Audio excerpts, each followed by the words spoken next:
Зарим аж ахуйн нэгжүүд оруулж ирсэн шатхуунаа агуулгад хадгалахгүйгээр шууд уурхаа руу зөөрлөх нь шатхуун тасалдахад нөлөөллөө гэж аж үйлдвэр эрдэс баялагын яамнаас мэдээллээ. Оросын албаны улсаас нийлүүлэх шатхуун 12 дугаар сард хангалттай байсан. За ингэж импортлох процесс тасралтгүй үргэлжилж тоо хэмжээ буураг байна.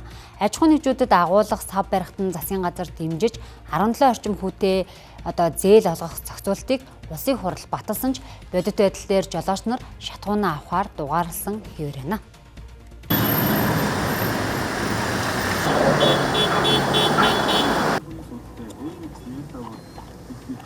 Жижиглэн худалдаан дээр ямарваа нэгэн доголдол хомсдол үүсгэхэд нөгөө 20 аж ахуйн нэгжүүдтэйгээ бид нар хариуцлага яагаад штээсээр бүтээгдэхүүн зарахгүй байгаа юм бэ гэдэг асуудлыг ярьдаг. Гэтэл үлдсэн 150 орчим импортлох тусгай зөвшөөрөлтөй бүтээгдэхүүн оруулж ирж байгаа аж ахуйн нэгжүүд маань оруулж ирсэн бүтээгдэхүүнийг агуулгад ерөөсө хадгалах шаардлагагүй шууд уурхай руу ачилж явуулдаг тийм бизнес модултай болцсон. Тэр нь өөрөө хойноос юм олдохгүй тасалдал хомсдолтой үед бол нийлүүлэх шаардлага байхгүй хайчдаг.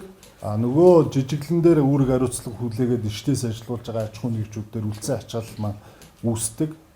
Нөгөө хэд маань бол байгаа бүтээгдэхүүнээ оруулж ир зараад бүтээгдэхүүнийхээ ашгийг аваад сав хадгалах сав нөөцлөх ямарваа нэгэн сонирхолгүй байдаг. Энэ нь ингээд ямарваа нэгэн нийлүүлэгч талаас юм уу дотоодын нөхцөл байдал хэцүүц үед эргээд хомсдол тасалдал үүсэх үйлслэл болоод байгаа юм байна.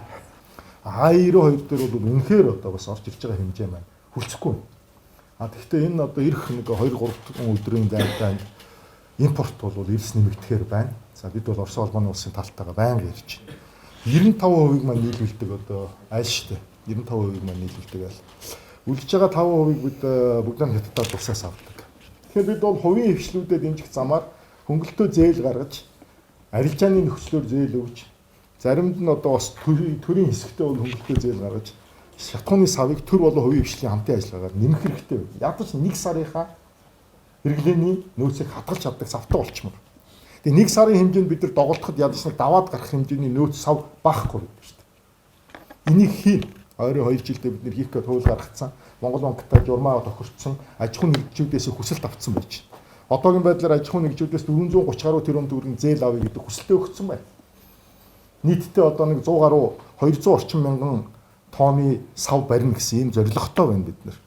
Энийг хийн.